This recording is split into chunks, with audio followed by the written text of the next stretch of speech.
Baiklah, Assalamualaikum warahmatullahi wabarakatuh. Alhamdulillahi rabbil alamin. Hamdan syakirin, hamdan na'imin, hamdan yuafi ni'amahu wa yukafi mazidah. Asyhadu an la ilaha illallah wahdahu la syarikalah.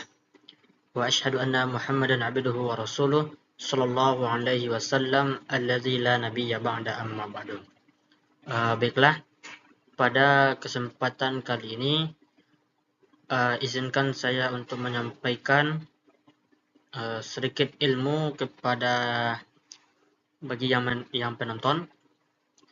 Sebelum saya membahas materi yang akan saya sampaikan, alangkah baiknya saya memperkenalkan diri saya sendiri.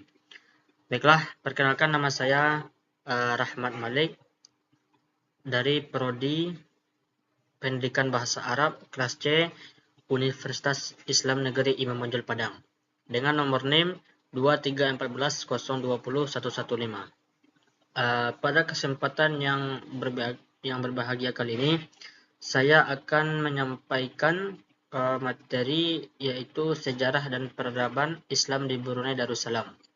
Nah,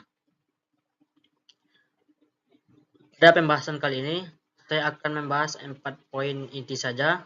Yang pertama adalah sejarah masuknya Islam ke Brunei. Yang kedua, Islam di Brunei setelah merdeka. Adapun poin yang ketiga adalah proses penyebaran Islam di Brunei. Dan yang terakhir adalah fase pemerintahan Islam di Brunei. Baiklah, kita akan masuk ke poin pertama, yaitu sejarah masuknya Islam ke Brunei. Bagaimana yang telah saya paparkan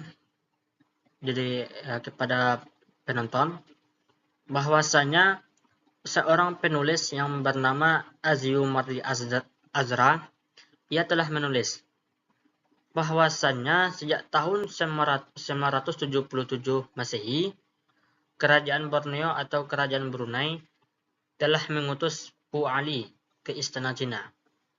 Pu Ali yang dimaksud adalah pedagang muslim yang nama sebenarnya adalah Abu Ali.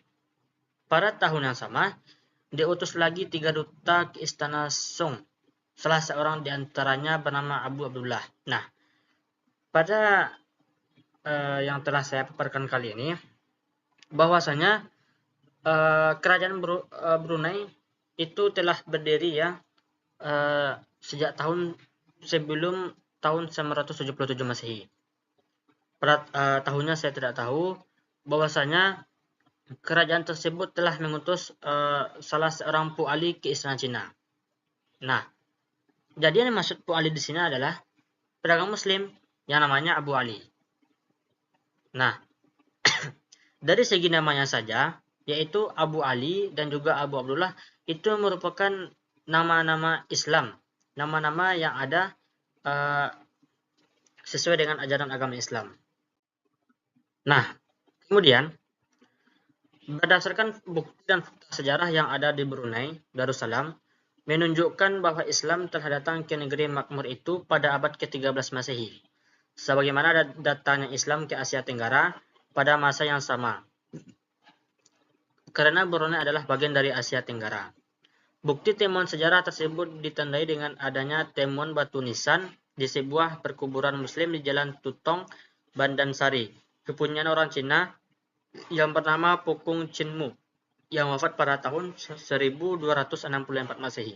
Nah, pada kali ini saya telah memaparkan bukti dan fakta sejarah yang ada di Brunei Darussalam, bahwasanya Islam itu telah datang pada abad ke-13 Masehi, sebagaimana Islam itu datangnya ke Asia Tenggara, seperti ke negara Indonesia, Malaysia, dan lain sebagainya. Adapun buktinya, bukti sejarah Islam itu masuk adalah dengan ditemukannya batu nisan di sebuah perkuburan muslim di Jalan Tutong Banansari, kepunyaan orang Cina yang bernama Pukung Chinmu, yang wafat pada tahun 1264. Nah, adapun pendapat lain menerangkan bahwa Islam itu datang pada abad ke-7 yang dibawa oleh pedagang Arab. Sekaligus pedagang Arab itu ia sebagai pendakwah untuk menyebarkan agama Islam di Brunei. Kedatangan Islam di Brunei ini itu melegitimasikan bagi rakyat Brunei untuk menikmati Islam yang tersusun dari adat dan juga supaya terhindar dari akidah tauhid. Maksudnya adalah adat atau tradisi yang telah menjadi anutan, yang telah menjadi kebiasaan masyarakat setempat itu tetap dijalankan selama dapat memperkaya khazanah keislaman. Karena itu sampai sekarang secara jelas terlihat pengalaman ajaran Islam di sana berakulturasi dengan adat. Misalnya, dalam acara pesta dilaksanakan berdasarkan syariat Islam tanpa mengabaikan tradisi setempat. Nah, maksudnya adalah bahwasanya pedagang Arab itu masuk ke negara Brunei, yaitu selain berdagang, ia juga menyampaikan agama Islam. Ia juga menyebarkan agama Islam ke penduduk-penduduk negara Brunei. Nah, jadi ya, masyarakat pedagang Arab ini yaitu mereka menyampaikan atau sebagai penyebar agama Islam, yaitu mereka itu tidak melupakan tradisi masyarakat setempat. Akan tetapi mereka itu tetap menjalankan syariat atau kebiasaan masyarakat tersebut selama itu tidak menyimpang dari ajaran agama Islam dan juga dapat memperkaya khazanah keislaman. Nah, selanjutnya adalah poin yang kedua, yaitu Islam di Brunei setelah merdeka. Setelah merdeka, negara Brunei menjadi sebuah negara Melayu yang bernama itu Islam Beraja. Melayu di sini diartikan itu sebagai negara Melayu yang mana negara itu mengamalkan atau melestarikan nilai-nilai tradisi atau kebudayaan Melayu yang mana tradisi itu memiliki unsur-unsur kebaikan dan menguntungkan. Nah, Islam diartikan sebagai suatu kepercayaan yang dianut negara yang bermazhab Ahlus Sunnah wal Jamaah sesuai dengan konstitusi dan juga cita-cita kemerdekaannya. Di samping menerapkan hukum syariah dalam perundangan negara, negara Brunei juga mendirikan pusat kajian Islam serta lembaga keuangan Islam, yang mana Sultan telah melakukan usaha penyempurnaan pemerintahan, yaitu dengan membentuk agama Islam atas dasar undang-undang agama dan juga Mahkamah Qadhi tahun 1955. Majelis ini bertugas menasihati Sultan dalam masalah agama. Nah, dalam konstitusi tersebut, negara Brunei juga menetapkan Islam sebagai agama resmi negara dan juga konsep akidah Ahlu Sunnah wal Jamaah, yaitu sebagai pegangan resmi masyarakat Islam di negara Brunei.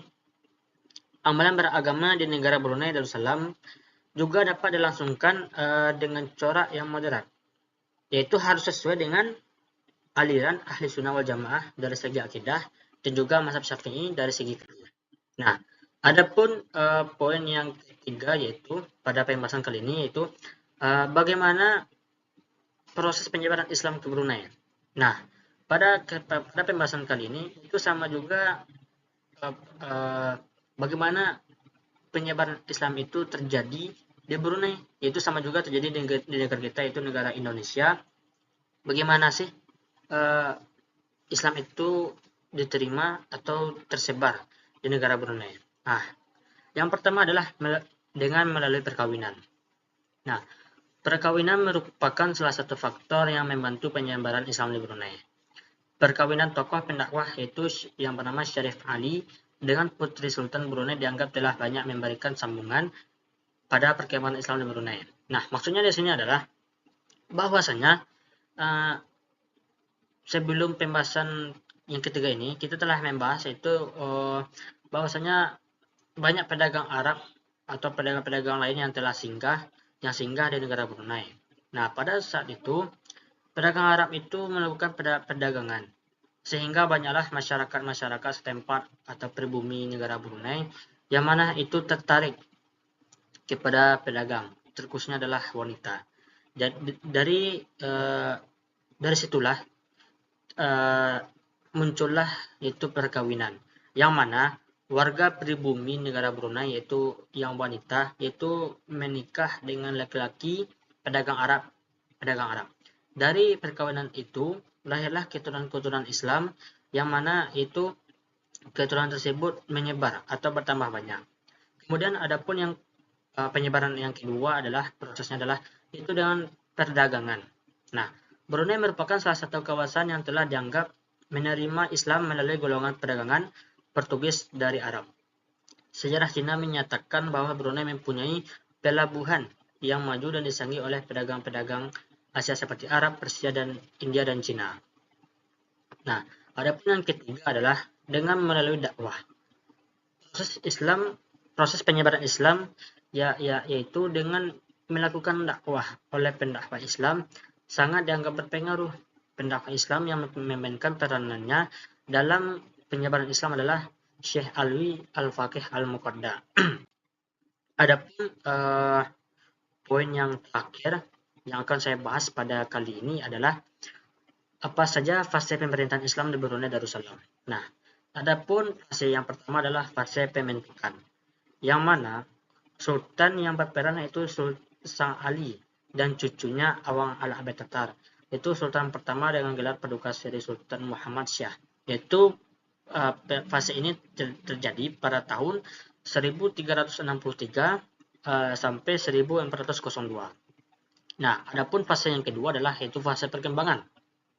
Fase perkembangan Islam pada masa ini itu semakin mengalami kemajuan yang sangat signifikan. Itu dengan Sultan Syarif Ali yang diangkat sebagai sultan yang ketiga, yaitu pada tahun 1425 sampai 1432. Nah, adapun fase yang ketiga adalah fase pertumbuhan. Pada fase ini, sultan yang tergabung pada masa ini adalah Sultan Muhammad Syah, yaitu pada tahun 1363 sampai 1402. Dan juga Sultan Abdul Majid itu pada tahun 1402 sampai 1408 dan Sultan Ahmad pada tahun 1408 sampai 1425. Nah, adapun fase yang terakhir adalah fase Gemilang. Nah, pada fase ini Sultan yang berhasil mengembangkan Islam di Brunei Darussalam itu Sultan Bolkiah dan juga Sultan Haji Hasan al-Bolkiah Muizzaddin Wad-Daulah.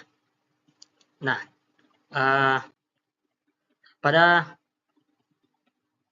dengan berakhirnya pembahasan yang terkait tadi, yaitu pembahasan fase pemerintahan Islam di Brunei, maka sekianlah yang dapat saya sampaikan, yang dapat saya bagikan ilmu sedikit kepada para penonton. Semoga apa yang saya sampaikan tadi mudah-mudahan bermanfaat bagi penonton dan juga termasuk diri saya sendiri yang menyampaikan. Dan jikalau terdapat kesalahan kata dan juga kata-kata yang tidak pada tempatnya, itu saya mohon maaf. Karena bahwasanya kesalahan itu datangnya dari saya sendiri dan juga setan terkutuk, dan kebenaran hanya datang dari Allah Subhanahu wa taala. Itu pada kesempatan kali ini saya akhiri. Gracias, te veo pronto. Assalamualaikum warahmatullahi wabarakatuh.